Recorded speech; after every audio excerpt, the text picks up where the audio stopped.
6 foot লম্বা, ফর্সা gym করা বডি, অত্যাধিক সুন্দর একটি ছেলে ফোনে কথা বলছে। একটু পরেই রুমে প্রবেশ করে আহান নামে একজন ছেলে। স্যার, একটু পরেই আমাদের একটা মিটিং আছে, আমাদের এখন যেতে হবে। ঠিক তখনই উঠে দাঁড়ায়, শার্ট প্যান্ট ঠিক করে নেয় এবং চলো বলে বের হয়ে যায়। মিটিংটি সুন্দরভাবে শেষ হয়েছে। এরপর তারা একটি ক্লাবে যায়, সেখানে গিয়ে ড্রিঙ্কস করতে থাকে। ছেলেটি হলো চৌধুরী বাড়ির বড় ছেলে ইফতিসাম চৌধুরী। দেখতে 6 ফুট লম্বা, ফর্সা জিম করা বডি, অতি সুদর্শন ছেলে। যে কোনো মেয়ে একবার দেখলে পলক ফেলতে ভুলে যাবে। আর তার চোখের মণি নীলাভ রঙের, যেটা আরও আকর্ষণীয়। সে পড়াশোনার জন্য লন্ডন চলে যায়। পড়াশোনা শেষ করে নিজেদের বিজনেসে জয়েন করে লন্ডনের অফিসে। এরপর ক্লাবে থাকা একটি মেয়ে এসে সেখানে বসে থাকা ইফতিসামকে ঘিরে ল্যাপ ড্যান্স করছে। আর ইফতিসাম হাতে থাকা মদের গ্লাস নিয়ে চুমুক দিচ্ছে একটু পরপর। এক পর্যায়ে মেয়েটিকে কোলে তুলে নিয়ে চলছে বরাদ্দকৃত রুমের দিকে। চৌধুরী বাড়িতে আজকে আনন্দের দিন। আজকে বাড়ির বড় ছেলে লন্ডন থেকে ফিরবে। আর দুদিন পর জানতে পেরেছে সবাই, দীর্ঘ 8 বছর পর ফিরছে। তাই সকলে ভীষণ খুশি। চৌধুরী বাড়িতে থাকেন 2 ভাই, বড় ভাই ইশতিয়াক চৌধুরী আর তার ওয়াইফ মিসেস রেহেনা। তাদের 2 জন সন্তান, বড় ছেলে ইফতিসাম আর ছোট ছেলে আরিয়ান। বাড়ির আর একজন ভাই ইরফান চৌধুরী, তার এক ছেলে ও এক মেয়ে, তার ওয়াইফ মিসেস মীরা। তাদের বড় মেয়ে তিয়াশা, যে এখন ইন্টার 2nd ইয়ারে পড়ছে, আর ছোট ছেলে রুহান 5-এ পড়ে। আরিয়ান পড়াশোনা শেষে নিজেদের ব্যবসায় যোগ দিয়েছে। অন্যদিকে আজ খানবাড়িতে রান্নার তোড়জোড় চলছে। আজকে খানবাড়ির মেয়ে আনিশাকে দেখতে আসবে পাত্রপক্ষ। সব রান্না করা, ঘর গোছানো, সব কাজ করানো হচ্ছে ইয়ানাকে দিয়ে। ইয়ানার এইটা মামার বাড়ি। আসলে রোড অ্যাক্সিডেন্টে তার বাবা মা মারা যায় 12 বছর বয়সে। তারপর থেকে সে মামার বাড়িতেই থাকে। ইয়ানার সাথে এই বাড়ির কেউ তেমন একটা ভালো ব্যবহার করে না, একমাত্র তার মামা ছাড়া। আজকে বাড়ির সব কাজ ইয়ানাকেই করতে হচ্ছে। ওর রান্নার হাত ভালো, তাই মামি তাকে দিয়েই সব করাচ্ছে। ওইদিকে আনিশা সাজগজে ব্যস্ত। আজকে এত বড় বাড়ি থেকে দেখতে আসছে তাকে। চৌধুরী বাড়ির ছেলের জন্য মেয়ে দেখতে যাচ্ছে খানবাড়িতে। সেখানে বাড়ির কর্ত্রীরাও এসেছে আরিয়ানের জন্য। তারা পাত্রী দেখতে এসেছে। আসলে আরও সাথে এসেছে আরিয়ান আর আরশ। আরশ হচ্ছে আরিয়ানের ফুফাতো ভাই, আর ইফতিসামের ছোট ভাই আরিয়ান। মূলত ইফতিসাম বিয়ে করবে না, আর ইফতিসাম অনেক একরোখা, রাগী হওয়ায় তাকে বলে কিছু করানো যায় না। তার যা ইচ্ছা নিজেই করে। তাই আরিয়ানের জন্য মেয়ে দেখতে এসেছে। অন্যদিকে ইফতিসাম ক্লাবের ক্যান্টিনের মধ্যে সোফায় বসে সিগারেট খেয়ে চলছে একের পর এক। আর তার সামনে বিছানায় শুয়ে আছে নগ্ন একটা মেয়ে। একটু পর সে উঠে এসেছে ইফতিসামকে জড়িয়ে ধরে। ইফতিসাম হাতে থাকা সিগারেট ফেলে মেয়েটিকে কিস করতে থাকে। মেয়েটি বলে উঠল, আমি তোমাকে চাই, সারা জীবন এভাবেই কাছে পেতে চাই। আমি ভালোবেসে ফেলেছি তোমায় বেবি। তখনই ইফতিসাম ধাক্কা দিয়ে মেয়েটিকে ফেলে দিয়ে বলল, এই কোল্ড হার্টেড ইফতিসাম কখনো কাউকে কোনোদিন ভালোবাসবে না, কখনো না। আমি শুধু মানুষ মারতে পারি, কাউকে ভালোবাসতে পারি না। আমার অন্ধকার জগৎ শুধুই অন্ধকার, সেখানে আলোর স্থান নেই। তবে কি কখনো আলো হয়ে কেউ আসবে না ইফতিসামের জীবনে? এইদিকে আনিশাকে পাত্রপক্ষের সামনে নিয়ে আসা হয়েছে। যা বোঝা গেল, আনিশাকে তাদের পছন্দ হয়েছে। এখন আরিয়ান আর আনিশাকে আলাদা ঘরে পাঠানো হয়েছে নিজেদের মধ্যে কথা বলার জন্য। বাইরে অনেক বাতাস, মনে হচ্ছে বৃষ্টি হবে। আবার ছাদে জামা কাপড় রয়েছে, না আনলে ভিজে যাবে। ইনেয়া ভাবতে থাকে যাওয়া প্রয়োজন, কিন্তু মামি তাকে পাত্রপক্ষ থাকাকালীন সামনে যেতে নিষেধ করেছে। আবার এখন না গেলে সব ভিজে যাবে। তো একটু সামনে গিয়ে দেখলো সবাই কথা বলতে ব্যস্ত, তাই ভাবলো কেউ দেখবে না। ও সেই সুযোগে সিঁড়ি দিয়ে উপরে উঠে গেল। আরশের বসে থাকতে ভালো লাগছে না, তাই সে বাড়িটা ঘুরে দেখবে বলে উঠে যায়। তখন ওই সিঁড়ি বয়ে নিচে নামছিল ইনিয়া। আরশের সামনাসামনি পড়ে যায়। আরশ দেখে অতীব সুন্দর ভীতু চাহনি নিয়ে তাকিয়ে আছে একটি মেয়ে। সে পলক ফেলতে ভুলে যায়। এদিকে মিসেস রেহেনা বলে ওঠে, আরশ, ওখানে কি?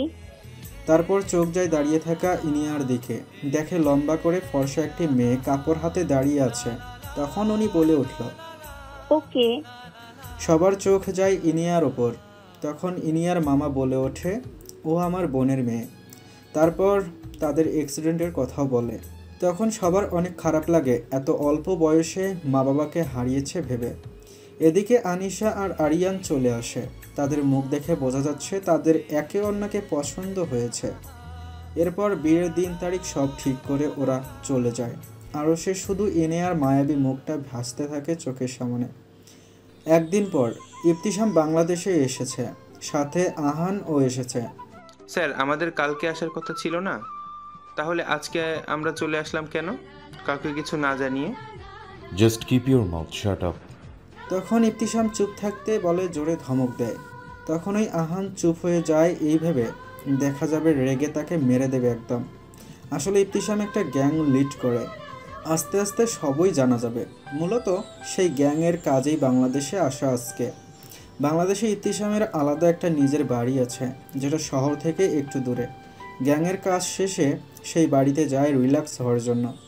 তার এখন নারীদেহ প্রয়োজন, কিন্তু তার সম্ভব না। চৌধুরী বাড়ির সকলে ইতোমধ্যে জেনে গেছে ইবতিসাম দেশে চলে এসেছে, তাই তারা কয়েকবার কল দিয়েছে তাড়াতাড়ি যাওয়ার জন্য। তাই সে বেরিয়ে গেল।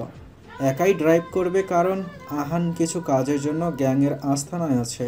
এদিকে ইনায়া আজকে কলেজ থেকে ওর বান্ধবী রিয়ার বাসায় যায়।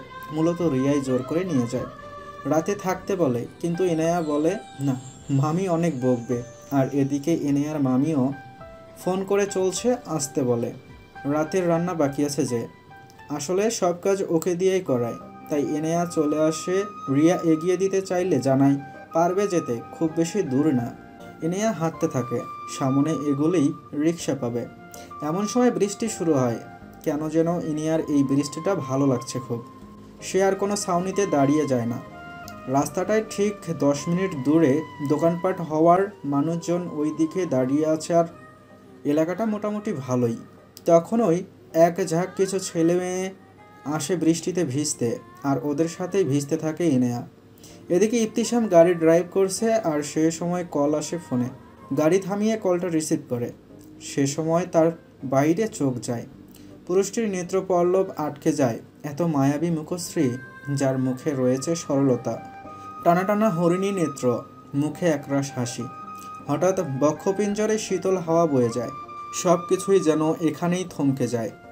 এদিকে ইনিয়া বৃষ্টিতে ভিজতে ব্যস্ত। সে খেয়ালই করল না এক যুবক তাকে গভীর দৃষ্টি ফেলে দেখছে। ইবতিসাম ভাবল এর চেয়ে মনোরম দৃশ্য হতে পারে কি না জানা নেই তার। মুগ্ধ হয়ে দেখছে সে। বৃষ্টির পানি চুইয়ে চুইয়ে পড়ছে চুল বেয়ে। ইনিয়ার চুল বেশ লম্বা, আর সামনে ছোট ছোট চুল থাকায় সেখান থেকে পানি চুইয়ে চুইয়ে পড়ছে, যা আরও মোহনীয় লাগছিল। ইবতিসাম নিজের অজান্তেই গাড়ি থেকে নেমে পড়ল। ইনিয়ার সামনে এগিয়ে আসা পুরুষটির চোখে চোখ পড়ল। এত মুগ্ধতা নিয়ে তাকিয়েছিল, তা দেখে ইনিয়ার সমস্ত কায়া কেঁপে উঠল। ইবতিসাম যখনই ইনিয়ার কাছাকাছি চলে আসছিল, ঠিক তখনই ইবতিসামের গাড়ির পেছনে একটা গাড়ি এসে জোরে হর্ন বাজাচ্ছে। আসলে রাস্তার মাঝখানে গাড়ি রেখে এসেছে যে, তাই পিছন থেকে অন্য গাড়ির চালক হর্ন বাজাচ্ছে। ইবতিসাম বিরক্তিতে চ উচ্চারণ করলো। এদিকে ইনিয়ার সামনে হুট করে রিক্সা আসলো। একটা চালক জিজ্ঞেস করলো যাবে কিনা। ইনিয়া যাব বলে উঠে পড়ল। আর ইবতিসাম হুঁশে আসলো, মনে মনে ভাবে, এসব আমি কি করছি? এই নারীর প্রতি আমি এত মোহগ্রস্ত হয়ে পড়লাম কেন? ইনিয়ার কি হলো, হঠাৎ রিক্সা থেকে পিছনে তাকালো। তাকাতেই দেখতে পেল এক সুদর্শন যুবক বৃষ্টির ফোঁটায় ভিজে একাকার, তার দিকেই তাকিয়ে আছে। তীব্র সেই চাহনি, পূর্বের ন্যায় তাকিয়ে আছে। তা দেখে ইনিয়ার শরীর হিম হয়ে আসলো। সে সামনের দিকে ঘুরে তাকালো। ইবতিসাম শুধু তাকিয়ে আছে চলে যাওয়ার দিকে। হঠাৎ রিক্সাটা আড়াল হলেই ধ্যান ফেরে, আর ভাবে সে কি করছিল এতক্ষণ। না, আমি কোনো নারীর প্রতি দুর্বল হতে পারি না। আমি কাউকে ভালোবাসবো না। চৌধুরী বাড়ি পৌঁছায় ইবতিসামকে দেখে সবাই অনেক খুশি হয়। এই বৃষ্টিতে অসময়ে ভেজা অবস্থা দেখে মিসেস রেহেনা বিচলিত হয়, তবে বেশি কিছু বলে না। ছেলের যে রাগ, দেখা যাবে রাগ করে বাড়ি আর আসবে না। ইবতিসাম ফ্রেশ হয়ে নিচে এসে সবার সাথে দেখা করে উপরে নিজের রুমে চলে যায়। এই বাড়ির সকলে কয়েকবার লন্ডনে গিয়েছে দেখা করতে ইবতিসামের সাথে, আর ওখানে ওদের নিজেদের একটা বাড়ি আছে। ইনিয়া এই ভেজা অবস্থায় বাড়ি ফিরল। তার মামি অনেক বকাবকি করে, রান্না করতে দেরি হয়ে যাচ্ছে তাই। ইনিয়া চুপচাপ ভিতরে গিয়ে ফ্রেশ হয়ে রান্না শেষ করে। তারপর আনিশা আসে খাওয়ার জন্য আর বলতে থাকে কালকে দুপুরের পর বের হবে, আরিয়ান বলছে দেখা করতে। তখনই ইনিয়ার মামা বলে ওঠে, ঠিক আছে যেও, তবে ইনায়াকে সাথে নিয়ে যেও। আমি আর তোমার মা একটু তোমার খালামণির বাসায় যাব, তাই ইনায়া একা বাসায় থাকবে, তুমি ওকে সাথে নিয়ে যেও। তখনই ইনিয়ার মামি বলে উঠল। ওকে কেন নিয়ে যেতে হবে আনিশার সাথে? ওর মামা বলল, পাশের বাড়িতে ভাড়া এসেছে কিছু ছেলে, তারা খুব একটা ভালো স্বভাবের নয়, তাই একা রেখে যাওয়া যাবে না মেয়েকে।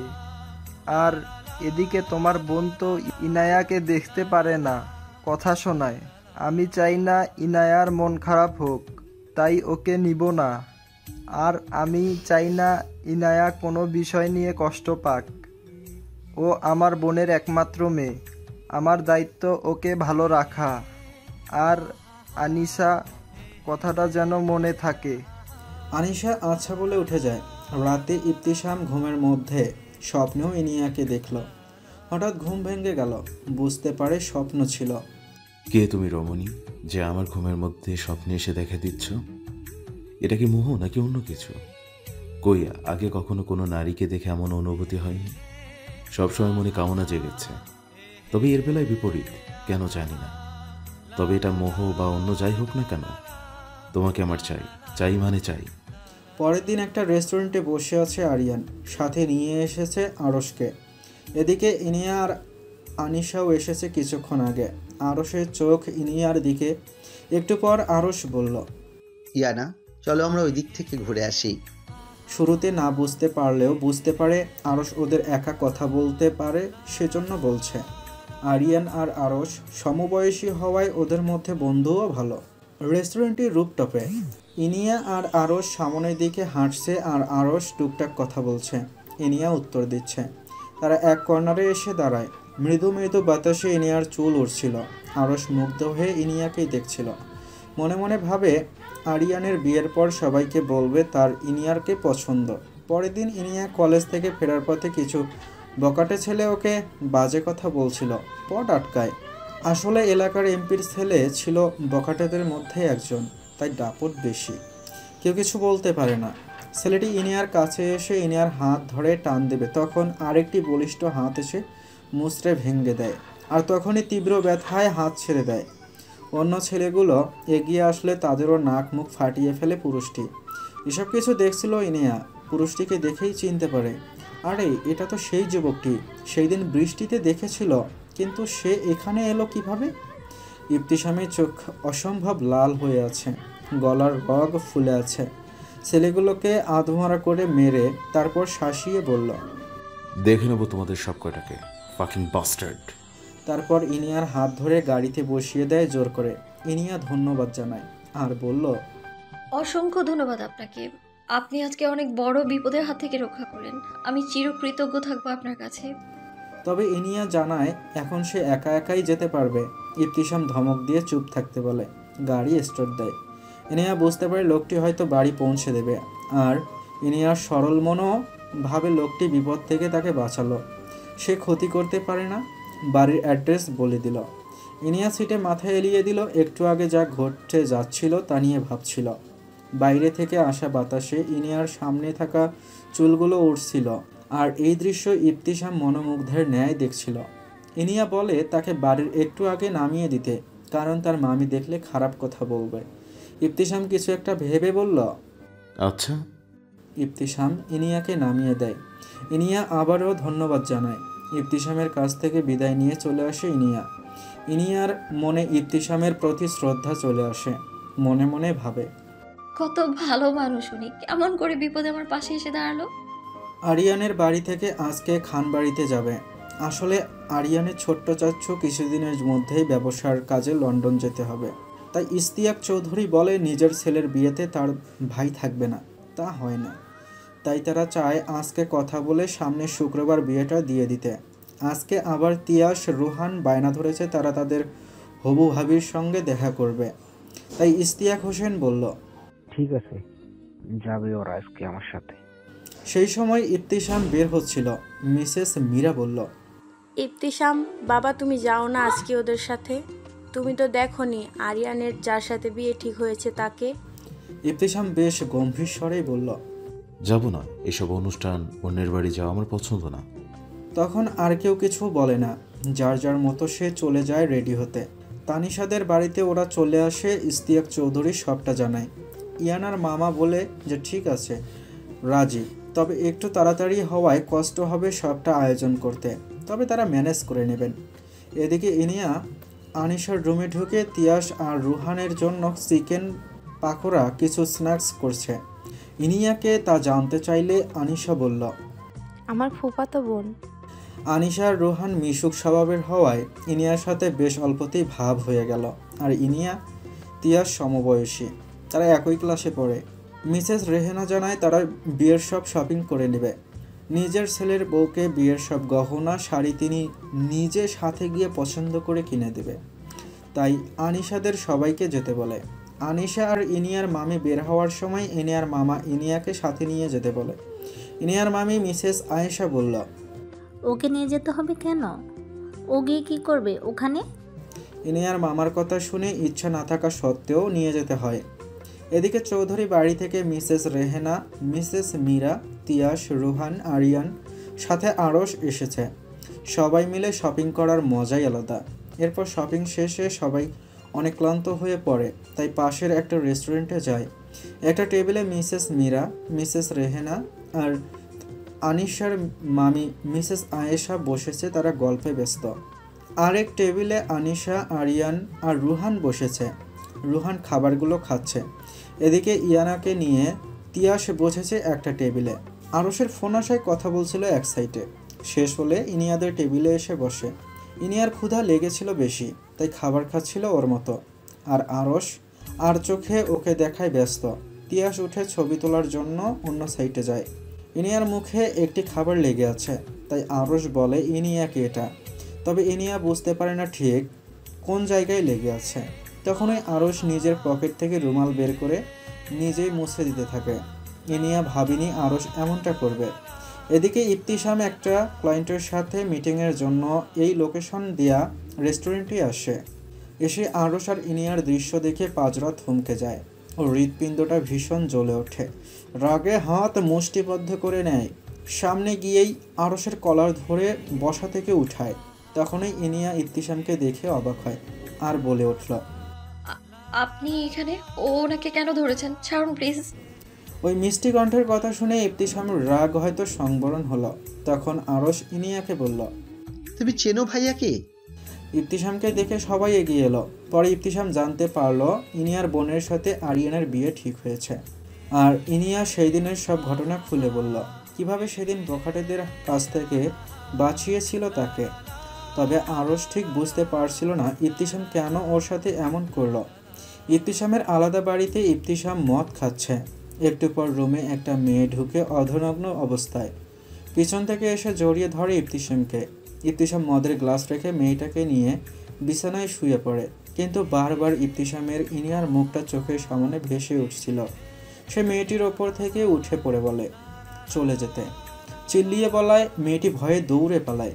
ইবতিসাম মাথায় হাত দিয়ে বসে পড়ে ভাবে, ইনায়াকে দেখে আমার এমন কেন হয়? কেন অন্য কারোর সাথে ওকে সহ্য করতে পারি না? ইনায়ার প্রতি আমার আলাদা অনুভূতি হয়, যে অনুভূতিটা আমার কাছে পরিচিত নয়। তবে ইনায়াকে ভালোবেসে ফেলেছি। হ্যাঁ, আমি ওকে ভালোবেসে ফেলেছি বোধহয়। আর তাই যদি হয় তাহলে ওকে আমার যে কোনো মূল্যে আমার করবই। ওয়েলকাম প্রিন্সেস, আমার রাজ্যে স্বাগতম তোমাকে। তুমি নিজে থেকে আমার অন্ধকার জগতে পা রেখেছ। তুমি আলো হয়ে আমার জীবনে এসেছ। আর তোমাকে আমি ব্যতীত অন্য কোনো পুরুষ কখনো ছুঁতে পারবে না। বলেই বাঁকা হেসে আহানকে কল দেয় আর ইনিয়ার সব ডিটেলস জানতে চায় রাতের মধ্যেই। ইনিয়া তার বান্ধবীর সাথে কথা বলতে বলতে আসছিল কলেজ শেষে।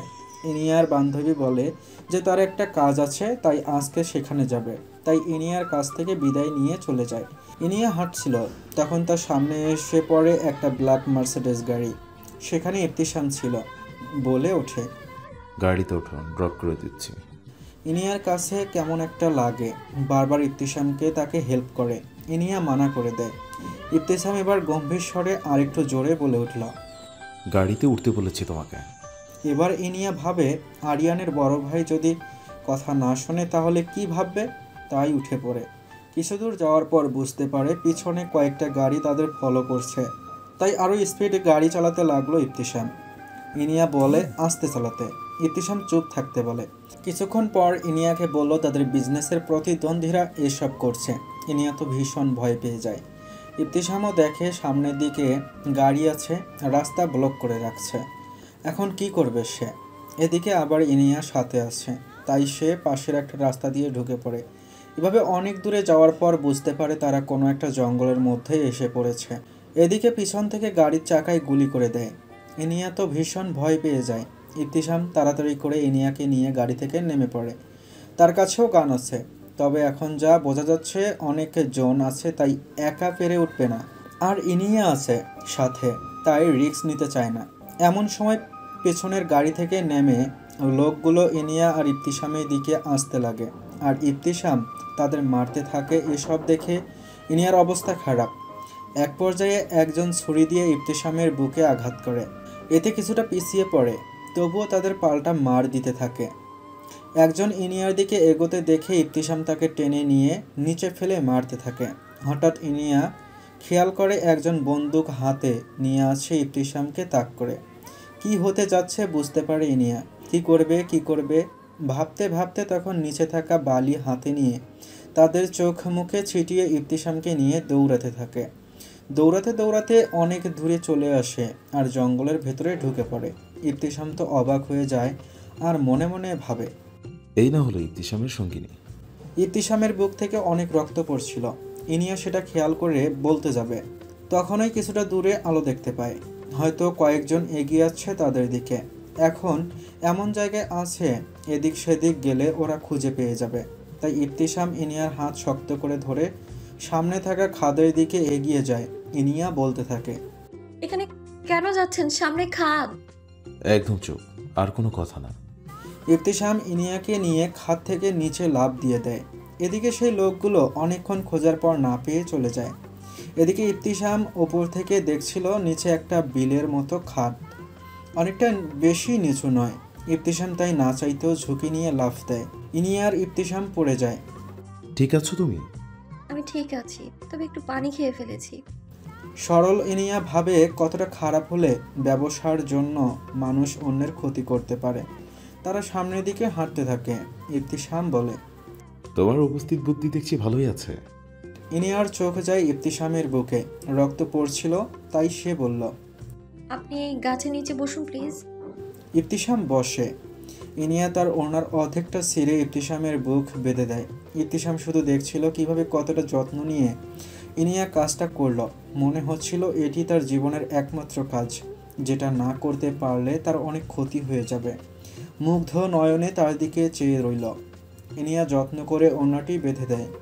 এরপর ইনিয়ার চোখ যায় ইবতিসামের ফর্সা প্রশস্ত বুকে। চারদিকে এখনো রক্ত লেগে আছে। ইনিয়া বলে, আমাদের দ্রুত এখান থেকে যেতে হবে। ওরা দুজনেই ছিল ভেজা শরীরে। ইনিয়ার বাকি অর্ধেক ওড়নাটা জড়িয়ে নিল ভালো করে। এরপর ইবতিসাম আর ইনিয়া সামনের দিকে হাঁটতে থাকে। এদিকে ইনিয়ার মামা অনেক টেনশন করে ইনিয়াকে নিয়ে। কোথায় গেল মেয়েটা, কোনো বিপদে পড়েছে কিনা। ইনিয়ার বান্ধবীর কাছে ফোন করে জানতে পারলো না কিছু। কলেজ থেকে ফিরছিল তারা। এরপর সে একটা কাজে অন্য জায়গায় যায়। এরপর ইনিয়া তো বিদায় নিয়ে চলে আসে। তারপর জানে না কিছু। ইনিয়ার মামা একবার পুরোটা রাস্তা কলেজ পর্যন্ত দেখে আসলো, কোথাও পেল না। ইবতিসাম আর ইনিয়া হাঁটতে হাঁটতে একটা রাস্তার কাছে চলে আসে। একটু পর একটা গাড়ি দেখতে পায়। ইনিয়া বলে, আশেপাশে কোনো হসপিটালে নিয়ে চলুন আমাদের। লোকটি বুঝতে পারে তারা বিপদে পড়েছে, আর ইবতিসামের বুকে রক্ত ছিল, তা দেখে বোঝে আঘাতপ্রাপ্ত, তাই বলল, একটা ক্লিনিক আছে কিছুটা দূরে। ইনিয়া বলল, ওখানে নিয়ে চলুন প্লিজ। ক্লিনিকে যাওয়ার পর ইবতিসামকে ব্যান্ডেজ করে দেয়, আর ইবতিসাম আহানকে সবটা বলে, আর আহান গাড়ি নিয়ে দ্রুত চলে আসে। ইনিয়া গাড়ি সে লোকটাকে ধন্যবাদ জানায়। ক্লিনিকে থাকা একটা নার্স ইবতিসামের দিকে তাকিয়ে আছে, একদম দেখেই যাচ্ছে শুধু, যেটা ইনিয়ার নজরে এড়ায় না। কেন যেন ইনিয়ার রাগ হচ্ছে নার্সটির প্রতি। ও অন্যদিকে চলে যায়। ইবতিসাম ধমকের সুরে বলে, তুমি কোথায় যাচ্ছ? চুপচাপ বসো এখানে। এরপর তারা হসপিটাল থেকে চলে আসে। এদিকে ইবতিসাম আহানকে বলল, আমাদের উপর যারা হামলা করেছে তাদের খুঁজে আস্তানায় নিয়ে আয় চলতি। আর তুই অন্য একটা গাড়িতে করে আয়, এটা তো আমি ইয়ানাকে নিয়ে যাব। আহান বলল, আমি ম্যামকে বাড়ি পৌঁছে দিব ভাই, আপনি এই অবস্থায় ড্রাইভ না করলে ভালো হয়। আমি ড্রাইভ করতে পারবো। এদিকে ইনিয়ার মামা পুলিশ স্টেশনে যাবে, গেট খুলে বের হবে, সে সময় দেখতে পায় ইনিয়া দাঁড়িয়ে আছে, পাশে একটা ছেলে। তখন ইনিয়ার মামা ইনিয়াকে দেখে খুশি হয়ে জড়িয়ে ধরে আর বলে কোথায় গিয়েছিল। তারপর ইবতিসাম তার পরিচয় দেয় আর সব ঘটনা খুলে বলে। এতে ইনিয়ার মামা বুঝতে পারে অনেক বিপদের মধ্যে পড়েছিল। ইবতিসামকে ভিতরে আসতে বললে ইবতিসাম জানায় সে ভিতরে যাবে না। এরপর ইনিয়া ফ্রেশ হয়ে একেবারে শাওয়ার নিয়ে বের হয়। বিছানায় শুয়ে শুয়ে ভাবতে থাকে ইবতিসামের কথা। লোকটার মধ্যে বেশ রাগ আছে। তখন ওইখানে একটা ছেলে আমার কাছে এসেছিল দেখে কতটা মার মেরেছিল, আর ক্লিনিকে নিজের কথা না ভেবে শুধু বারবার জিজ্ঞেস করেছে আমি ঠিক আছি কিনা। আচ্ছা, লোকটা এখন কি করছে? অতখানি কেটে গেল। ইবতিসামের কথা ভাবতে ভাবতে ঘুমিয়ে গেল ইনিয়া। পরের দিন আনিশার আজ গায়ে হলুদ, অনেক কাজ আজ। ইনিয়া প্রচণ্ড ব্যস্ত। এদিকে আনিশাদের বাগানে সব আয়োজন করেছেন ইনিয়ার মামা, নিজের সর্বস্ব দিয়ে সব করেছেন, কোনো ত্রুটি রাখতে চান না তিনি আজকে। আনিশা কাঁচা ফুলের গহনা পরেছে, অনেক সুন্দর লাগছে তাকে। ইনিয়ার অন্য কাজিনরা নিয়ে তাকে স্টেজে যাচ্ছে। চারদিকটা হলুদের থিমে ডেকোরেট করা, অনেক সুন্দর করে সাজানো। সবাই একসাথে বেশ কিছু ছবি তুলে নিল। এরপর জানতে পারলো একটু পরে ও বাড়ি থেকে বের হবে সবাই। ইনিয়া আজকে একটা গাউন পরেছে, মেহেদি পাতার মতো কালারটা, আর কানে বড় একটা ঝুমকা। ব্যাস, এতেই যেন অপসরা লাগছে ওকে। আরিয়ানদের বাড়ি থেকে যখন বের হবে সবাই, সে সময় সিঁড়ি দিয়ে ইবতিসাম নামছিল, পরনে white shirt, blue jeans. Ibtisam জানায় সেও যাবে।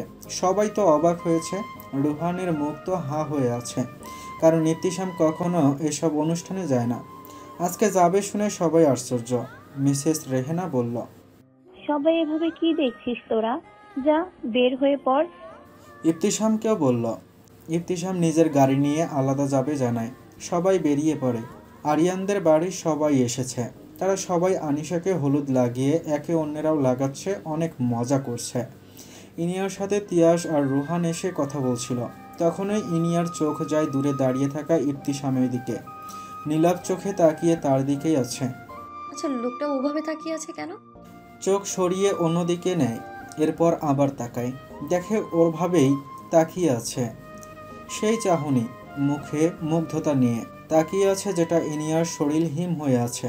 এরপর ইনিয়া ফুলের ডালা আনতে বাড়ির ভেতরে যেতে লাগলো।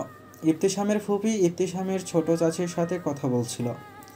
আরিয়ানটার বিয়ে হয়ে যাচ্ছে, এভাবে যদি আমাদের ইবতিসামেরও একটা বিয়ের সংসার হতো। মিসেস মীরা বলে, হ্যাঁ, আমাদেরও খুব ইচ্ছে ইবতিসামেরও এমন একটা সুন্দর সংসার হোক। ইবতিসামের ফুপি দীর্ঘশ্বাস ফেলে বললেন, ওকে। কে বিয়ে করবে এইসব জেনে? একের দিন এক এক মেয়ের সাথে রাত কাটায়, এইসব আমাদের কারো তো অজানা নয়। আর ওর যে বিয়ের প্রতি কোনো আগ্রহই নেই। আর সেই সময় সাইড দিয়ে ইনিয়া যাচ্ছিল। সব শুনে ফেলে ইনিয়ার ভীষণ খারাপ লাগে, মনে মনে ভাবে, ছি, মানুষটা এমন এত খারাপ, আমার কাছে মনে হয়নি উনি একজন চরিত্রহীন পুরুষ। বুকের ভেতরটা কেমন করে উঠল ওর। তারপর মনে আসে সে ডালা নিতে এসেছিল, তাই সে ফুলের ডালা নিয়ে বের হবে। এমন সময় ওড়না বড় থাকার কারণে পায়ে বেজে পড়ে যাচ্ছিল। ঠিক সেই সময় আরও শেষে ইনিয়াকে ধরে নেয়, আর এই দৃশ্যটি ইবতিসাম দেখে ফেলে। আরশ ইনিয়াকে ছেড়ে দিয়ে বলল, আরেকটু হলেই পড়ে যেতে। সবাই নাচ গান করছে, বড়রা হাতে তালি দিচ্ছে। এদিকে আরিশার সাথে কয়েকবার আরিয়ানের ভিডিও কলে কথা হয়ে গেছে, তবুও একটু পরপর কল করেই যাচ্ছে। ইনিয়াকে সাথে নিয়ে ওদের অন্য কাজিনরা মিলে একটা ড্যান্স পারফরমেন্স করলো। সবাই হাতে তালি দিচ্ছিল। ইনিয়ার ওড়নাটা এক সাইডে বেশি বড় হয়েছে, তাই ভালোভাবে ঠিক করার জন্য রুমে যাচ্ছে। ইনিয়া রুমে ঢুকে দেখে রুমটা অন্ধকার। সে ভাবে যাওয়ার আগে লাইট তো অন ছিল। এক পর্যায়ে বুঝতে পারে ইনিয়া ব্যতীত অন্য কারো উপস্থিত আছে এই রুমে। লাইট অন করতে যাবে, সেই সময় বেডের পাশে থাকা টেবিল ল্যাম্প জ্বলে ওঠে। আপনি? ইবতিসাম বসে আছে ইনিয়ার বেডে, চোখ দুটো অসম্ভব লাল হয়ে আছে। ল্যাম্পের আলো ইতিশামের ওপর পড়ায় তা স্পষ্ট দেখতে পেল। ইনিয়ার ভয় লাগছিল। ইতিশাম এগিয়ে আসছে যতই, ইনিয়া ভয়ে ঢোক গিচ্ছে। ইতিশাম ঝড়ের বেগে এসে ইনিয়ার হাত দুটো দেয়ালের সাথে চেপে ধরে ওপরে ধরল। এতই দ্রুত ঘটনা ঘটল, ইনিয়া কিছু বুঝতে ওঠার আগেই ইবতিসামের ঠোঁট গিয়ে ইনিয়ার ঠোঁট স্পর্শ করল। ইনিয়া ছাড়াতে চাইলেই ইবতিসামের সাথে পেরে ওঠে না। ইবতিসাম ইনিয়ার ঠোঁট ছেড়ে দিয়ে ওর গাল চেপে ধরে বলে, খুব শখ অন্য পুরুষের ছোঁয়া পেতে, তাই না? শুনে রাখ, আমি ব্যতীত অন্য কেউ তোকে ছুঁতে পারবে না। তুই শুধু আমার। You are only mine, only mine. এই বলে ইনিয়ার জামার ফিতায় হাত দেয়। ইনিয়া এইবার আরও বেশি ভয় পায় আর কান্না করতে থাকে। বাড়ির লাউড স্পিকারে গান বাজছে। ইনিয়া জোরে জোরে চিৎকার করে কান্না করলেও কেউ শুনতে পায় না। ইবতিসাম ইনিয়ার জামার ফিতা টেনে ছিঁড়ে ফেলল। তার মাথায় রক্ত উঠে গেছে। বারবার আরশ ইনিয়াকে ধরছে, সেটা মনে পড়তে থাকে আর রাগে ওর চোখ দুটো লাল হয়ে যায়। গলার রগ ফুলে ওঠে। পাশে থাকা টেবিলের সব জিনিস নিচে ফেলে দেয় আর ইনিয়াকে নিয়ে সেখানেই শুইয়ে দেয়। ইনিয়ার গলায় মুখ গুজে দেয় আর ইনিয়া হু হু করে কেঁদে ওঠে আর বলে, প্লিজ এমনটা করবেন না। এই চোখের পানি বোধ হয় হৃদয়হীন মানবটির রাগ কমাতে সক্ষম হলেও তাই। ইবতিসাম ইনিয়াকে ছেড়ে উঠে পড়ে রুম থেকে বেরিয়ে যায়। ইনিয়া বিছানায় শুয়ে কান্নাকাটি করছিল। এমন সময় তার মামা আসে, বলে, নিচে যাবে না মা? খুব ক্লান্ত লাগছে মামা, তাই শুয়ে আছি। ইনিয়ার মামা ভাবে সারাদিন কাজ করছে, ক্লান্ত, তাই আর ডাকে না, চলে আসে। বেশি খারাপ লাগলে জানাতে বলে ওনাকে। ইনিয়াকে লাল লেহেঙ্গা পরানো হয়েছে, হাতে কানে গলায় ভারী গহনা। ইনিয়া এমনিতেই ভীষণ সুন্দর, তার ওপর মেকআপ, তাতে যেন আরও বেশি সুন্দর লাগছে দেখতে। শ্বেত রাঙ্গা শরীরে লাল লেহেঙ্গা যেন ভীষণ ফুটে উঠেছে। সকালে ইবতিসামের ফুপি ইনিয়ার মামার কাছে এসে ইনিয়ার জন্য বিয়ের প্রস্তাব রেখে গেছেন। আরশ ইনিয়াকে বিয়ে করতে চায়, সেটা আজই। আসলে আরশ ফ্রান্সে অনেক বড় কোম্পানিতে জব পেয়েছে, তাই বিয়েটা করে ইনিয়াকে সাথে নিয়ে একেবারে যাবে। ইনিয়ার মামা কি করবেন বুঝতে পারছেন না। তিনিই বর্তমানে ইনিয়ার গার্ডিয়ান। এদিকে ওনারা ভালো পরিবারের, ছেলেও ভালো, ওনাদের ওপর ভরসা করা যায়। আর আরশকেও মনে হয় দায়িত্ববান একজন, আর ইনিয়াকে ভালো রাখবে। তিনি অবশ্য আগেই ভেবেছিলেন ইনিয়াকে খুব ভালো একটা ঘরে বিয়ে দেবেন, ভালো একটা ছেলের হাতে তুলে দেবে। কিন্তু ইনিয়ার বয়স কম, তাই আরও পরে বিয়ে দেবেন ভেবেছিল। এদিকে আরিয়ানের ফুপির অনুরোধ, তবে ইনিয়ার মামা জানায় ইনিয়ার মতামত আগে, সে রাজি হলে ওনার আপত্তি নেই। আরশের মা খুশি হন, আর ও বাড়ির সবার মত আছে। আর ইনিয়া মিষ্টি একটা মেয়ে, সবার এমনিতেও পছন্দই ছিল। সাথে ইস্তিয়াক চৌধুরীও এসেছিলেন। ইনিয়ার রুমে ইনিয়ার মামা যান, তখন ইনিয়াকে বলে তার কিছু কথা আছে ইনিয়ার সাথে। ইনিয়ার মামা সব খুলে বলে, আর এটাও জানায় তাকে কেউ কিছু বলবে না আর জোরও করবে না। বিয়ের জন্য শুধু তার মতামত জানালেই হবে। আর আরশদের পরিবার ভালো, তারা কখনো ইনিয়ার পড়াশোনায় বাধা দেবে না। ইনিয়া ভাবে তার মামা তাকে ছোট থেকে বড় করেছে, এত ভালোবাসে, তার কথা কিভাবে ফেলে। আর উনি যখন বলেছে তার মানে ইনিয়ার ভালোর জন্যই বলছেন। কিন্তু ইনিয়া কালকে ইতিশাম যা করেছে তা এখনও মাথা থেকে যায়নি। সেই পরিবারে কিভাবে বিয়ে করবে? না না। সেই সময় রুমে আরশের মা ঢুকে বলে, নক না করে চলে আসলাম রে মা। না না আন্টি, সমস্যা নেই, বসুন না। ইনিয়ার হাত ধরে বলে, আরশ তোমাকে পছন্দ করে মা, ও তোমাকে ভালো রাখবে, আর তুমি আমার মেয়ে হয়ে থাকবে, বৌমা হয়ে নয়। তুমি রাজি হয়ে যাও। ইনিয়া মায়ের আদর পায়নি অনেকদিন। এমন মমতা স্নেহ জড়িত কথায় ইনিয়া ভেতরটা আরও নরম হয়ে ওঠে। এদিকে ভাবলো বিয়ের পর যখন ফ্রান্সে চলে যাবে তারা, তাই ইবতিসামের ব্যাপারটা সমস্যা হবে না হয়তো। তাই সব দিক ভেবেই ইনিয়া বিয়েতে রাজি হয়ে যায়। ইনিয়ার কপালে আরশের মা চুমু এঁকে দেয় আর তিনি খুশি হয়ে যান। মনে মনে ইনিয়াকে তার পছন্দ ছিল, আর আরশ বলায় উনি আর দ্বিমত করেননি। আগের দিন আরশ ইনিয়াকে ভেতরে আসতে দেখেছে, অনেকক্ষণ আসতে না দেখে ডাকতে যায়। তখনই ইবতিসামকে দেখে বের হতে ইনিয়ার রুম থেকে। আরশ ভাবে ইবতিসামের নজর কি ইনিয়ার ওপর পড়ল। ইবতিসামের ব্যাপারে টুকটাক বাড়ির সবাই জানে, তাই আরশ ভাবে ইনিয়ার ওপর নজর পড়েছে। তাই তো তাড়াতাড়ি করে বিয়ের কথা তার মাকে বলে, কারণ আরশ জানে ইবতিসামের সাথে সে কখনো পেরে উঠবে না। আর তার ভাই হয় সে, ইবতিসামের যা চাই সে তা নিয়েই ছাড়ে। ইবতিসাম কখনো কোনো মেয়েকে জোর করে কিছু করেনি, তার সাথে স্বেচ্ছায় মেয়েরা রাত কাটাতে রাজি। আর ইবতিসামকে পাওয়ার জন্য অনেকেই পাগল, তারা নিজের ইচ্ছায় কাছে আসে রাত কাটাতে। ইবতিসাম তার আস্তানায় আছে এখন। সেদিন যারা অ্যাটাক করেছিল তাদের এখানে আনা হয়েছে, তারা এখন আত্মরা অবস্থায় চেয়ারের সাথে বাঁধা। ইবতিসাম ওদের বলল, এসব কার নির্দেশে করেছিলে তোরা? মুখ না খুললে ইবতিসাম ওদের মধ্যে একজনকে তখনই গুলি করে দেয়। এটা দেখে বাকিরা ভয় পেয়ে যায়, তো তারা বলে দেয় কার নির্দেশে সব করেছে। ইবতিসাম সবটা শুনে বলল, যা ভেবেছি তাই। আহান এসে বলে, স্যার একটা খবর আছে, ম্যামের আজকে বিয়ে। আহান তো ভয়ে শেষ, না জানি আজকে তার স্যার কি করে বসে। এত রাগী। স্টেজে আরিয়ান আর আরশ বসে আছে, পাশে আরিশা আছে। আরিয়ান আর আরিশার বিয়ে আগে পড়ানো হয়ে গেছে, এরপর ইনিয়া আর আরশের বিয়ে পড়ানো হবে। ইনিয়াকে লাল একটা বড় ওড়না দিয়ে মাথা ঢেকে দেওয়া হয়েছে। সে দরজা খুলে বের হতে সবার চোখ যায় ওর ওপরে, সবাই তাকিয়ে আছে ওর দিকে। এত সুন্দর লাগছে, মুখ দেখে দেখা যাচ্ছে না যদিও, তবুও বাইরে থেকেও ভীষণ সুন্দর লাগছে। আরশ এগিয়ে গিয়ে ইনিয়ার দিকে হাত বাড়ায়। ইনিয়া একটু ইতস্তত বোধ করলেও হাত এগিয়ে দেয়। সবাই তাদের দেখছে। এরপর আরশের হাত ধরে স্টেজের ওখানে চলে আসে। ইনিয়া আর আরশ বসে আছে, বিয়ে পড়ানো শুরু হয়েছে। তখনই ইবতিসাম আর তার লোকেরা এসে পড়ে। ইবতিসাম সব ভাঙচুর করতে থাকে, সবাই উঠে দাঁড়ায়। ভয় পেয়ে গেস্টরা সব পালিয়ে যায়। ইবতিসামের অবস্থা দেখে সবাই ভয় পেয়ে যায়। রাগ চোখে মুখে ফুটে উঠেছে, যেন সব ধ্বংস হয়ে যাবে। ইশতিয়াক চৌধুরী আটকাতে গেলে ওনাকেও মানে না। কেউ বুঝতে পারছে না ইবতিসামের হঠাৎ করে কি হলো। ইনিয়ার তো কলিজা কেঁপে ওঠে ইবতিসামকে দেখে। ইবতিসাম সামনের দিকে এগোয়, একদম ইনিয়ার বরাবর চোখ রেখেই। আরশ বুঝতে পারে কি হতে যাচ্ছে, তবুও ইনিয়ার হাত ধরে টেনে শক্ত করে ধরে। একটু পরে সেই হাতে আরেকটি বলিষ্ঠ হাত এসে মুচড়ে ভেঙে দেয়, আর আরশ ব্যথায় হাত সরিয়ে নেয়। আর ইনিয়াকে টান দেওয়াতে ইবতিসামের বুকে এসে পড়ে। ইনিয়াকে সবার সামনে কোলে উঠিয়ে নেয়। ইনিয়া যেতে চায় না, কান্নাকাটি করতে থাকে। এক পর্যায়ে অজ্ঞান হয়ে যায়। ইবতিসাম ইনিয়াকে কোলে উঠিয়ে নিয়ে চলে যায়। এসব কিছু এত দ্রুত হলো কেউ কিছু এখনো বুঝতেই পারছে না।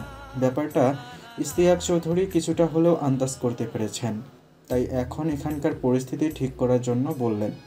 ইনিয়ার মামাকে বোঝাতে গেলেন। তিনি বলেন, আমি জানি আমার ছেলে আপনার ভাগ্যের কোনো ক্ষতি করবে না। ইনিয়ার মামা রাগী গলায় বলে, আর কি ক্ষতি করার বাকি আছে? সবার সামনে এমন একটা কাজ করলো, কেউ কিছু করতেও পারলো না, আর এমন ব্যবহারের কারণ কি? ইনিয়ার মামা টেনশনে একদম অসুস্থ হয়ে পড়লেন। এদিকে ইবতিসাম ইনিয়াকে গাড়িতে নিয়ে যাচ্ছিল। ইনিয়ার জ্ঞান ফিরে আসে।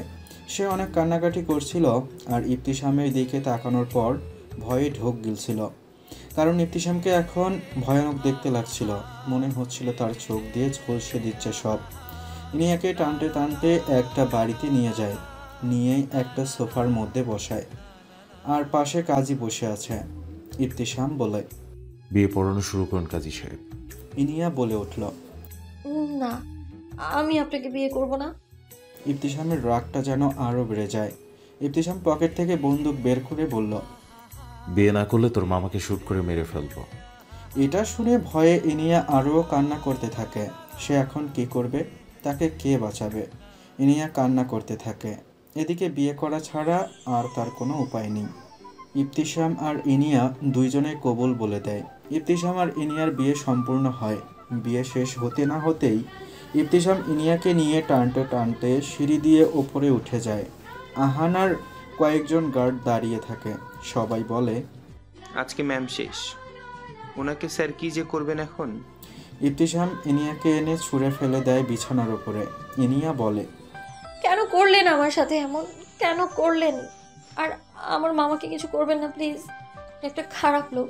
শুরুতে ভেবেছিলাম আপনি একজন ভালো মানুষ, আমার ধারণা ভুল ছিল। আপনি একজন নিকৃষ্ট মানুষ। এটা শুনে ইবতিসামের ভেতরটা কেমন করে যেন উঠল। কষ্ট অনুভব হচ্ছিল ভীষণ। আপনি কেন করলেন এমন? আমার সাথে আরও সে বিয়ে। এটা শুনে ইবতিসামের মাথায় রক্তটা আরও বেড়ে গেল। সে ইনিয়াকে বিছানার সাথে চেপে ধরে বলে, চুপ, একদম চুপ। তোর ওই মুখে আমি যেন অন্য কোনো ছেলের নাম না শুনি। তুই শুধু আমার। তোকে বলেছিলাম না তুই আমার? You're mine, not anyone else, only fucking mine. No one can touch you other than me. এই বিয়ের সাজ, এই সব কিছু আজকে অন্য কোনো পুরুষের জন্য ছিল, তাই না? ইবতিসাম ইনিয়াকে নিয়ে সোজা বাথরুমে চলে যায়। সেখানে গিয়ে ইনিয়ার হাত দুটো এক হাত দিয়ে দেয়ালের সাথে চেপে ধরে আর আরেক হাত দিয়ে শাওয়ার ছেড়ে দেয়। ইনিয়া আর ইবতিসামের ওপর পানি পড়তে থাকে। ইবতিসাম ইনিয়ার ঠোঁটে থাকা লিপস্টিক মুছে দেয় আঙ্গুল দিয়ে। পানি পড়ার জন্য কাজল লেপটে গেছে। হঠাৎ ইবতিসামের চোখ পড়ে ইনিয়ার কাঁপতে থাকা ঠোঁটের ওপর। ইবতিসাম ইনিয়ার ঠোঁটে ঠোঁট ছুঁয়ে দেয়। সেকেন্ড পরেই সরে আসে। আবার মনে পড়ে ইনিয়ার এইসব সাজ সব ছিল অন্য একজনের জন্য, যা তার রাগ আরও বাড়াতে থাকে। ইনিয়াকে নিয়ে বাথরুম থেকে বের হয়ে রুমে আসে।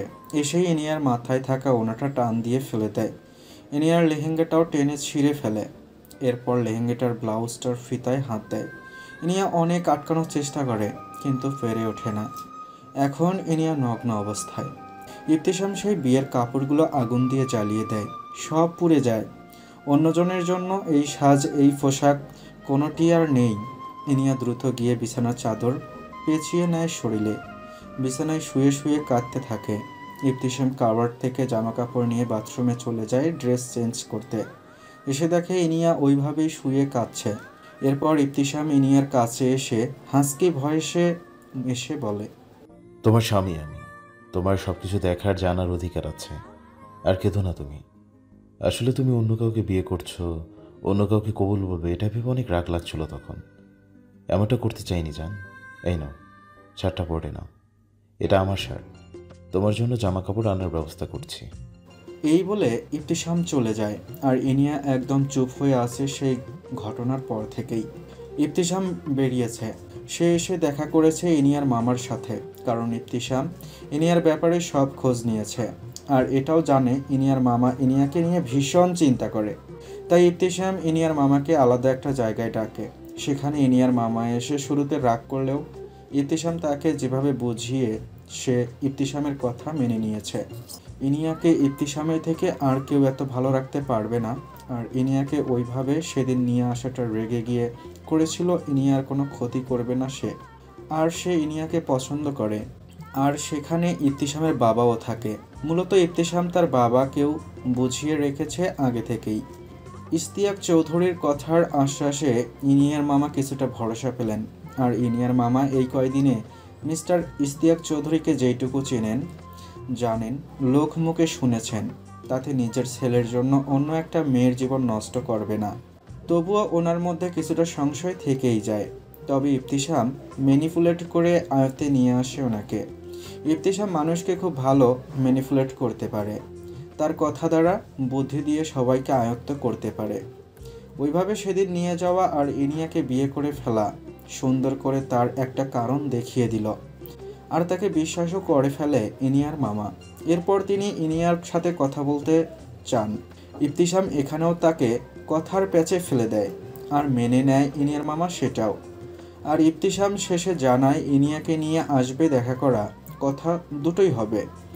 ইশতিয়াক চৌধুরী জানেন তার ছেলে আর যাই করুক কোনো মেয়ের জীবন নষ্ট করবে না। আর ইনিয়াকে যখন বিয়ে করে ফেলেছে তার মানে ওকে সত্যিই ভালোবাসে। এমনিতেও তারা চাইতো ইবতিসাম বিয়ে করে সংসার করুক, কিন্তু ইবতিসাম বিয়ে করবে না জানিয়ে দেয়। সেখানে নিজ থেকেই বিয়ে করেছে, তার মানে সে ইনিয়াকে ভালোবাসে। আর সেদিন গায়ে হলুদে যাওয়া ইনিয়ার জন্যই। একে একে ইশতিয়াক চৌধুরী সব বুঝতে পারলেন। ইনিয়ার জামা কাপড় না থাকার বাধ্য হয়ে ইবতিসামের শার্ট পরে নেয়। এদিকে ইবতিসাম ইনিয়ার জন্য অনেক জামা কাপড় কিনে আনে। রুমে ঢুকে দেখে ইনিয়া 2 পা ভাঁজ করে বসে আছে, হাঁটুতে মাথা দিয়ে।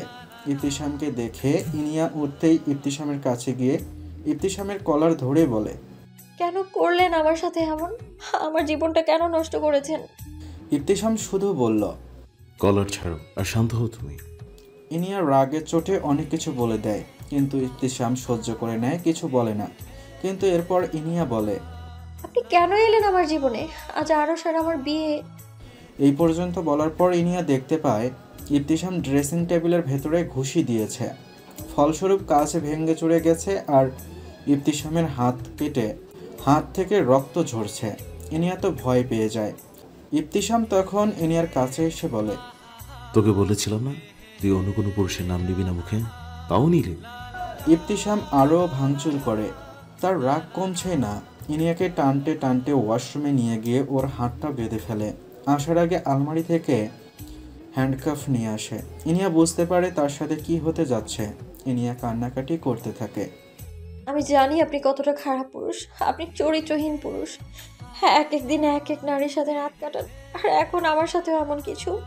চুপ, একদম চুপ।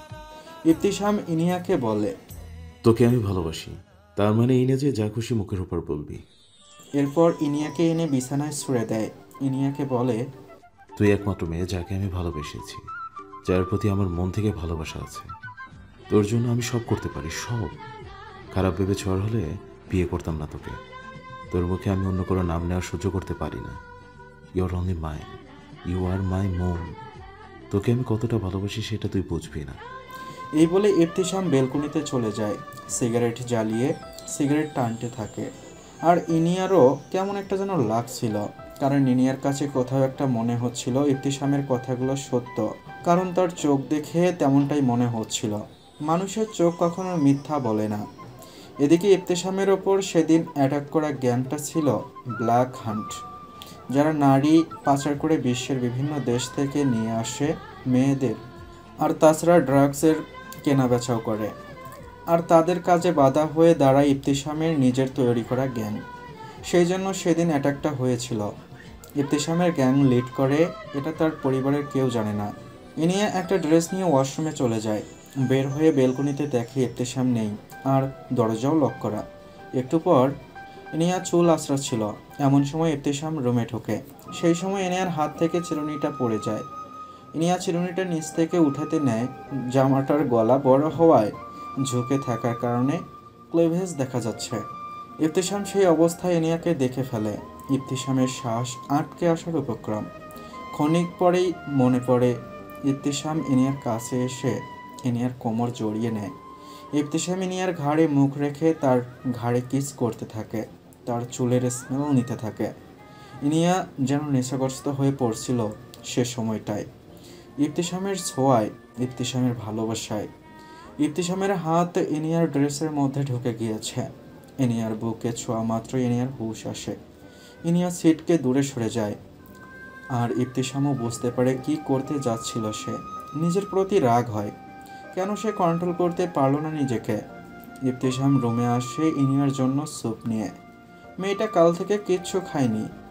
যে ইবতিসাম নাকি কোনোদিন কারোর জন্য এত ভাবেইনি, কে খাবার খেলো না খেলো তা নিয়ে কখনো মাথা ঘামায়নি, সে আজকে নিজে হাতে খাবার নিয়ে এসেছে। ইবতিসাম এসে দেখে ইনিয়া শুয়ে আছে। ইনিয়াকে ডাকলে ইনিয়া বলে, খাবো না আমি। ইবতিসাম বলে, আমি কিন্তু বারবার বলবো না, আর আমাকে রাগিও না, চুপচাপ খেয়ে নাও। এমনিতে যে শরীর তোমার, না খেয়ে থাকলে এরপর শুধু কঙ্কালের মতোই লাগবে। ইবতিসাম চামচটা ধরে ইনিয়ার মুখের সামনে। ইনিয়া আর কথা না বাড়িয়ে খেয়ে নেয়। এরপর ইনিয়া যে যে জায়গায় ব্যথা পেয়েছে সেখানে মলম লাগিয়ে দেয়। আর ইনিয়া একটু পর ঘুমিয়ে যায়, কারণ ইবতিসাম খাবারের সাথে ঘুমের ঔষধ মিশিয়ে দিয়েছিল, কারণ ইনিয়ার ঘুমের প্রয়োজন। কাল থেকে কান্নাকাটি করেছে অনেক, আর শরীরও অনেক দুর্বল। এরপর ইবতিসাম নিচে আসে। সেখানে আহানও আছে, তার সাথে সেই গ্যাং। আর সেই গ্যাংয়ের সাথে এই বিষয়ে আলোচনা করতে থাকে। আহান জানায় বাংলাদেশ থেকেও অনেক মেয়ে পাচার করেছে সেই গ্যাং। আহান, সব ডিটেলস বের কর সেই গ্যাংস্টারের। পরের দিন ইবতিসাম ইনিয়াকে নিয়ে তার মামার বাড়িতে যায়। সেখানে গিয়ে ইনিয়া তো তার মামাকে দেখে কেঁদে ফেলে। ইনিয়ার মামাও খারাপ লাগে যে পরিস্থিতির মধ্যে মেয়েটার বিয়ে হলো, তবে ইবতিসামের ওপর ভরসা রয়েছে, সে ইনিয়ার খেয়াল রাখবে ও ভালো রাখবে। এরপর ইবতিসাম ইনিয়ার মামার সাথে বসে কথা বলতে থাকে। ইনিয়া তার মামির কাছে যায় দেখা করতে। এরপর ইনিয়ার মামি ইনিয়াকে দেখে বলে, বিয়ে হয়ে গেছে কথাটা মাথায় রাখিস। তুই আবার বিয়ে ভেঙে আমাদের বাড়িতে থাকার প্ল্যান করিস না। আর তোর জন্য যেন আমার মেয়ের শ্বশুর বাড়িতে তার সংসারে প্রভাব না ফেলে। ইবতিসাম যেমনই হোক, তার সাথে তোর বিয়ে হয়ে গেছে, এটাই সত্যি। আর ইবতিসাম আনিশার ভাসুর হয়, তাই তুই এমন কোনো আচরণ করিস না যাতে আনিশার ওপর তার কোনো প্রভাব ফেলে। ইনিয়ার তখন খারাপ লাগে, তার কি দোষ এসবে। এরপর ইবতিসাম ইনিয়াকে নিয়ে আসে। ইনিয়া আসতে না চাইলেও চোখ রাঙ্গায় আর বলে, রাগিও না আমায়। ইনিয়া তো তখন বুঝে গেল রাগলে খারাপ হবে, আর ইনিয়া মামির কথাও তখনকার বলা কথাগুলো মনে আসছিল। তাই ইনিয়া চলে আসে ইবতিসামের সাথে। বাড়ির সবাই মেনে নেয় সবটা, কারণ যেখানে ইবতিসামের বিয়ে নিয়ে সবার এত চিন্তা ছিল, সেখানে ইবতিসাম নিজে থেকেই বিয়ে করেছে। ইনিয়াকে নিয়ে এসে বাড়িতে যেতে বললে ইবতিসাম জানায়, এখন নাও। কয়েকদিন কেটে যায়। এই কয়েকদিনে ইনিয়াকে ইবতিসাম নিজের মতো থাকতে দিয়েছে। ইনিয়ার কাছে খুব একটা যায়নি সে। ইনিয়া যখন ঘুমিয়ে থাকতো, গভীর রাতে ইবতিসাম এসে ইনিয়াকে মুগ্ধ হয়ে দেখে আর কপালে চুম্বন এঁকে দিত। ইনিয়াকে ইবতিসাম বলল, চলো বাইরে যাব। এই বলে ইনিয়াকে নিয়ে ইবতিসাম নিজে ড্রাইভ করে নিয়ে যায় একটা সুন্দর নিরিবিলি জায়গায়। সেখানে গিয়ে গাড়ি থেকে নেমে ইনিয়াকে নিয়ে সামনের দিকে হাঁটতে থাকে। ইনিয়ার জায়গাটা ভীষণ পছন্দ হয়েছে, কারণ সে সবসময় এমন জায়গায় আসতে চাইতো। তবে ইবতিসাম কিভাবে জানলো তার এমন জায়গা পছন্দ, এটা ইনিয়া ভাবতে থাকে। ইবতিসাম ইনিয়ার মুখ দেখেই বুঝতে পারে ইনিয়ার ভালো লেগেছে, আর ইনিয়া প্রাণবন্ত স্বভাবের মেয়ে এটাও বুঝতে পারে। ইনিয়া একটা প্রজাপতি দেখে সেটা ধরতে নেয়, পারে না, আবার ধরার চেষ্টা করতে থাকে। আর সেই সুন্দর দৃশ্য দাঁড়িয়ে মুগ্ধ হয়ে দেখছিল ইবতিসাম। ইবতিসাম মনে মনে ভাবে ইনিয়া তার জীবনে এক আলো, যে তার অন্ধকার চিন্তা থেকে তাকে বের করে নিয়ে এসেছে। আর ইবতিসাম ভাবেনি কাউকে এতটা ভালোবেসে ফেলবে সে। ইনিয়ার কাছে এসে ইবতিসাম ইনিয়ার হাতটা ধরে হাঁটতে থাকে। বর্ষা মৌসুম হয়, বৃষ্টিটা প্রতিদিনই হচ্ছিল, আজকেও হলো। ইনিয়া আর ইবতিসাম গাড়ি অবধি পৌঁছাতে তারা ভিজে যায়। কিছু পথ ড্রাইভ করার পর এত বৃষ্টি হচ্ছিল, সামনে কিচ্ছু দেখা যাচ্ছিল না। তাই ইবতিসাম গাড়ি থামিয়ে রাখে বৃষ্টি কমার অপেক্ষায়। ইনিয়ার দিকে সে তাকাচ্ছে না, কারণ ইনিয়ার ভিজে অবস্থা আরও মোহনীয় লাগছিল। তাই চায় না ইবতিসাম কন্ট্রোল হারিয়ে ফেলুক। প্রচণ্ড জোরে বজ্রপাত হওয়ায় আর কিছুটা দূরে গাছ ভেঙে পড়ায় বিকট এক শব্দ হয়। ইনিয়া ভয়ে একদম ইবতিসামের কোলে উঠে পড়ে। সে তো বুঝতেই পারে না কোথায় আছে সে। ইবতিসামের কাছে ইনিয়া নিজে থেকেই চলে আসে। ইনিয়া ইবতিসামের এত কাছে থাকায় ইবতিসামের ধৈর্য ভেঙে যায়। ইবতিসাম ইনিয়ার গলায় মুখ গুজে দেয়। ইবতিসামের স্পর্শ আর ইবতিসামের শরীরের ঘ্রাণে একদম মাতাল মাতাল লাগছিল ইনিয়ার।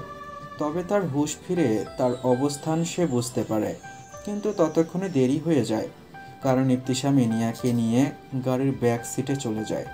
ইনিয়াকে শুইয়ে দিয়ে ইনিয়ার জামাটা চেন খুলে নিচে নামিয়ে দেয় আর ইনিয়ার বুকে ঘাড়ে গলায় পাগলের মতো চুমু খেতে থাকে। ইনিয়ার দিকে তাকিয়ে দেখে ইনিয়া কাঁদছে। ইবতিসাম তখন ইনিয়ার ওপর থেকে উঠে গিয়ে বলে, কান্না করতে হবে না, আমি তোমাকে আর কিছু করব না। তোমার অসম্মতিতে তোমার কাছে আসবো না। তুমি নিজের থেকে যেদিন আমার কাছে আসবে সম্মতি সহ, সেদিন তোমাকে কাছে টেনে নেব। সেদিনের পর একটি দিন কেটে যায়। ইনিয়াকে নিয়ে ইবতিসাম ওই বাড়ি যাবে আজ। ইনিয়া একটা গোলাপি শাড়ি পরে রেডি হয়ে নেয়। ইনিয়াকে অনেক সুন্দর লাগছে। ইবতিসামও রেডি হয়ে নেয়। ইবতিসাম একটা নেভি ব্লু শার্ট পরেছে, আজ হাতে ব্র্যান্ডেড ঘড়ি, নীলাভ চোখ। ইনিয়ার চোখ বারবার ইবতিসামকেই দেখছিল। ইনিয়া নিজেই বিরক্ত হয়ে যায়। না চাইতেও কেমন ওইদিকে চোখ চলে যাচ্ছে। চৌধুরী বাড়িতে আজকে একদিন হলো ইনিয়া এসেছে। ইবতিসাম আর ওই বাড়িতে নিয়ে যায়নি। ভেবেছে এখানে থাকলে ইনিয়ার মনটাও ভালো হবে। আর ইবতিসাম সেদিন রাতে বাড়ি ফেরেনি, কাজ আছে বলে বের হয়েছে। ইনিয়াকে সবাই ভালোভাবেই গ্রহণ করে নিয়েছে। আর মিসেস রেহেনা ইনিয়ার কি লাগবে, কোনো সমস্যা হচ্ছে কিনা সব খেয়াল রাখছেন। তিয়াশা আর রুহানের সাথেও ভালো সময় কেটেছে। এদিকে আনিশার ভালো লাগছে না এসব। সবাই মিলে মাতামাতি করছে এত ইনিয়াকে নিয়েই। ইনিয়াকে নিয়ে তিয়াশার রুমে এসেছে, গল্প জুড়ে দিয়েছে দুজনে। এমন সময় মিসেস রেহেনা আসে আর বলে, তোরা খাবার খাবি না? গল্প তো অনেক হলো। মিসেস মীরাও রুমে ঢুকতে ঢুকতে বলে, খাবার নিয়ে এসেছি এখানেই। মা, আমাকে খাইয়ে দাও না প্লিজ আজকে। এই আমার অনেক কাজ আছে, হাত দিয়ে খেয়ে নে। মা প্লিজ খাইয়ে দাও। এরপর মিসেস মীরা তিয়াশাকে খাইয়ে দেয়। সেটা দেখছিল ইনিয়া। মিসেস রেহেনা বিষয়টি বুঝতে পেরে তিনি নিজ হাতে খাবার প্লেট নেন এক লোকমা ধরে ইনিয়ার দিকে, খেতে বলে ইনিয়াকে। তোমার মা নেই তো কি হয়েছে, আমি তো আছি, আমি তোমার মা আজকে থেকে। ইনিয়ার চোখ দিয়ে পানি আসে। সে অনেকদিন এমন ভালোবাসা পায় না, এমন মমতা পায় না সে। মা মা বলে জড়িয়ে ধরে ইনিয়া। ইনিয়া সারাদিন শাড়ি পরেছিল, তাই পাল্টে 3 পিস পরে নেবে, আর রুমে কেউ নেই তাই রুমেই চেঞ্জ করতে থাকে। এমন সময় ইবতিসাম রুমে ঢোকে আর দেখে ফেলে এ অবস্থায় ইনিয়াকে। ইনিয়া তো উল্টো দিকে ঘুরে যায়। ইবতিসাম কি করবে বুঝতে পারে না। বিব্রতকর একটা পরিস্থিতি। ইবতিসাম রুম থেকে চলে যায়। ইনিয়া আর ইবতিসাম এতদিন আলাদা রুমেই ছিল, তবে এখানে তো ইনিয়া জানায় আমার সমস্যা নেই এক রুমে থাকতে। ইনিয়া আর ইবতিসাম রুমে শুয়ে পড়ে, দুইজন দুই দিক ঘুরে। ইনিয়া ঘুমিয়ে যায়, ইবতিসাম ঘুমায় না। সে অপেক্ষা করতে থাকে কখন ইনিয়া ঘুমাবে। ইনিয়াকে টেনে নিজের কাছে নিয়ে এসে ইনিয়ার চুলের ঘ্রাণ নিতে থাকে আর ইনিয়ার শরীরের ঘ্রাণ নিতে থাকে। My moon, my love. You know what you make me fucking crazy, baby? You are my favorite thing to do. এইগুলো বলতে থাকে আর ইনিয়ার ঘ্রাণ নিতে থাকে। সকালে ইনিয়া ঘুম থেকে উঠে দেখে ইবতিসাম নেই। ইনিয়া মনে মনে ভাবে, কোথায় গেল উনি? কখন আসবেন, কখন চলে যান বুঝিও না বাবা। আজকে বাড়িতে আরশ এসেছে। আরশের সামনে যেতে ইনিয়ার একটু ইতস্তত বোধ হচ্ছিল, তবে আরশ এসে নিজ থেকেই কথা বলে আর বলে, যা হয়েছে তাতে আমাদের কোনো দোষ নেই, হয়তো আমাদের ভাগ্যে এটাই ছিল। সন্ধ্যায় ইবতিসাম আজ তাড়াতাড়ি চলে আসে। এসেই আরশকে দেখে। সেটা দেখেই ওর রাগ হয় শুধু। মনে হয় আরশ আর ইনিয়া এক বাড়িতে কেন। কিছু না বলে সোজা চলে যায় ইনিয়ার কাছে। হাত ধরে সোজা বাড়ি থেকে বের হতে লাগে। আরশ ফুপির একমাত্র ছেলে, আর তার ফুপি আরশের কিছু হলে ভেঙে পড়বে অনেক। আর ইবতিসামের সাথে ইনিয়ার বিয়ের পর আরশ আর কখনো কিছুই করবে না, এটা ইবতিসাম জানে। তবুও সহ্য হচ্ছে না আরশ আর ইনিয়াকে এ বাড়িতে। আরশ পিছু থেকে ডাকে, দাঁড়াও ভাইয়া, তুমি হয়তো ভাবছো ইয়ানাকে নিয়ে, মানে ভাবিকে নিয়ে আমার মনে এখনো অনেক কিছুই রয়েছে। বিশ্বাস করো, আমার মনে কিছুই নেই এখন আর। যখন শুনেছি তোমাদের বিয়ে হয়ে গেছে, আর আমি কখনো তোমাদের মধ্যে বাধা হয়ে দাঁড়াবো না। আমি ফ্রান্সে চলে যাচ্ছি। আমি এসেছি তোমাদের সাথে দেখা করতে শুধু, আর কোনো কারণ নেই। তুমি যেও না প্লিজ। বাড়ির অন্য সবাই বারবার বলে না যেতে। কিছুদিন কেটে যায়। ইনিয়ার সময়টা ভালোই কাটছে। সে বিয়েটা মন থেকেই মেনে নিয়েছে, আর সেই সাথে ইবতিসামের প্রতি একটা অনুভূতিও তৈরি হয়েছে। ইবতিসামের ভালোবাসা, যত্ন, আগলিয়ে রাখা সব কিছু ইনিয়ার ভালো লাগে। ইনিয়া চায় এখন ইবতিসামের সাথে সবটা ঠিক করে নিতে। ইনিয়া আজকে ইবতিসামের সাথে কথা বলবে। সে জানাবে ইনিয়া তাদের বিয়েটা মেনে নিয়েছে। আজ কেন যেন ইনিয়ার সাজতে ইচ্ছে করছে, শুধু ইবতিসামের জন্যই। ইনিয়া একটা লাল রঙের শাড়ি পরে নেয়, সাথে হালকা সাজ। এতেই যেন ইনিয়াকে ভীষণ সুন্দর লাগছে। এদিকে ইবতিসাম আজকে একটা ক্লাবে এসেছে সেই গ্যাংয়ের ব্যাপারে তথ্য নিতে। তাদের কাছে খবর আছে এখানেই সেই ব্ল্যাক হান্টার গ্যাংয়ের বাংলাদেশের শাখার যেসব কিছু ডিল করে দেয়, মেয়েদের পাচার করে, সেই লোক এই ক্লাবে নিয়মিত আসে। তাই তাকে ধরতে এখানে আসা। কারো যেন সন্দেহ না হয় সেই জন্য ইবতিসাম বসে আছে একটা সোফায়, আর হাতে মদের গ্লাস। আহান সামনে গিয়ে ড্যান্স করছে আর নজর রাখছে। ইবতিসামের গায়ের ওপর এসে ঢলে ঢলে পড়ছে একটা সুন্দরী মেয়ে। হে হ্যান্ডসাম, চলো আজকে রাতে এনজয়টা আমার সাথে করো। তুমি ভীষণ hot and sexy. Come baby. Fuck, don't ask me. I am married person. I love my wife, and she's my mom, and she's most beautiful girl in the world. I don't have any interest in you. Now you can go. শেষের কথাটা বলার সময় ইবতিসাম জোরে বলে, আর হাতে থাকা গ্লাসটা ভেঙে ফেলে। চারদিকে জোরে মিউজিক চলছে। এদিকটা কেউ আর খেয়াল করেনি। মেয়েটিও ভয় পেয়ে চলে যায়। আহান দেখতে পায় সে লোকটি এসে গেছে, তাই সে লোকটির সাথে ভাব জমাতে এগিয়ে যায় আর ডান্স করতে থাকে। লোকটির পাশে ইবতিসাম ইশারা করে কিছু একটা বোঝায় আহানকে।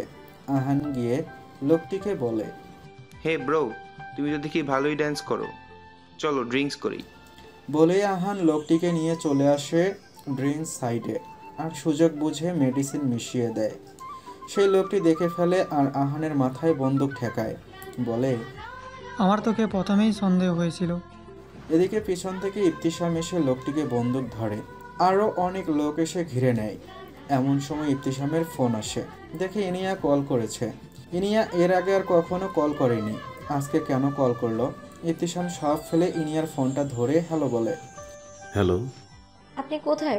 বাড়িতে আসবেন কখন? হ্যাঁ, আসছি আমি। ইবতিসাম আহানকে সবটা সামলাতে বলে চলে যায় তাড়াহুড়ো করে। সবাই তো অবাক, কি হলো হঠাৎ? ইবতিসাম তার ব্ল্যাক মার্সিডিসটা নিয়ে বেরিয়ে পড়ে। অনেক ফার্স্ট গাড়ি চালিয়ে এসেছে। ইবতিসামের মন তাকে আজকে কল করেছে। রুমে ঢুকেই দেখে ইনিয়া বসে আছে, তার পা যেন স্থির হয়ে যায়। মেয়েটা কি মেরে ফেলবে নাকি তাকে? এ কেমন রোগ, তাকে মেরে ফেলার ইচ্ছা। এখন সে কি করবে? ইনিয়া লক্ষ্য করে ইবতিসামের হাত কাটা। এ কি আপনার হাত কাটলো কি করে? এদিকে আসুন। ইবতিসামের হাতটা ব্যান্ডেজ করে দেয় ইনিয়া। আর ইবতিসাম তো ইনিয়াকে দেখতেই ব্যস্ত। মেয়েটার হলো কি আজ? এমন আবেদনময়ী লাগছে কেন? তাহলে কি? ইবতিসামের চতুর মস্তিষ্ক ধরে ফেলে। ইবতিসাম সাথে সাথে ইনিয়ার কোমর চেপে তার সাথে মিশিয়ে নেয় আর গলার ভাঁজে মুখ ডোবায়।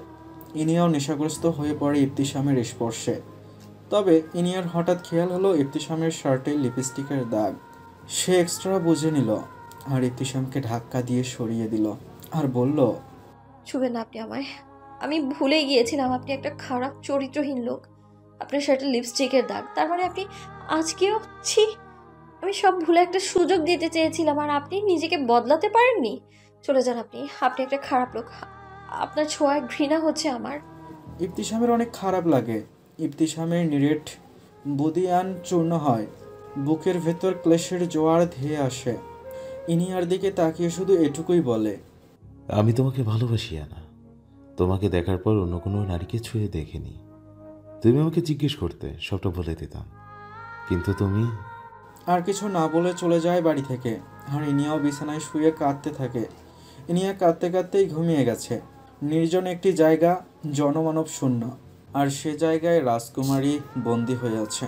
আর তাকে মুক্ত করতে এসেছে এক রাজকুমার। রাজকুমারকে দেখে রাজকুমারী জড়িয়ে ধরে বলে এখান থেকে তাকে নিয়ে যেতে। রাজকুমারটি তাকে ঘোড়ার পিঠ করে নিয়ে আসে এক সুন্দর জায়গায়, যেখানে চারদিকে আলো আর ফুলের সমারোহ। রাজকুমারী খুশি হয়ে যায়। এতদিন সে বন্দী ছিল, তার কাছে এখন এই মুহূর্তটা ভীষণ সুন্দর লাগছে। পিছন ফিরে দেখে রাজকুমার তার দিকেই তাকিয়ে আছে। এক পর্যায়ে তার কাছাকাছি এসে একে অন্যকে চুম্বন করছে। ইনিয়া ধরফড়িয়ে উঠে পড়ে। সে স্বপ্ন দেখছিল। আর এমন একটা স্বপ্ন কেন দেখল? ভাবতেই লজ্জা লাগছে তার। স্বপ্নের রাজকুমারটা ইবতিসাম ছিল। পরক্ষণেই মনে পড়ে যায় আজকের সব ঘটনা। ইনিয়ার মনটা বিষাদে ছেয়ে গেল সাথে সাথেই। এদিকে ইবতিসাম তার বাড়িতে গিয়ে একের পর এক সিগারেট জ্বালিয়ে টেনে যাচ্ছে।